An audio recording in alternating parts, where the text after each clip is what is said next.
I've had a temperature and a persistent cough. I've taken a test which has came out positive, but I'm self-isolating, which is entirely the right thing to do.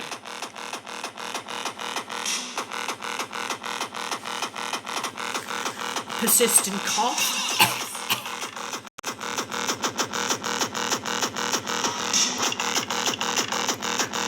I was shaking hands continuously.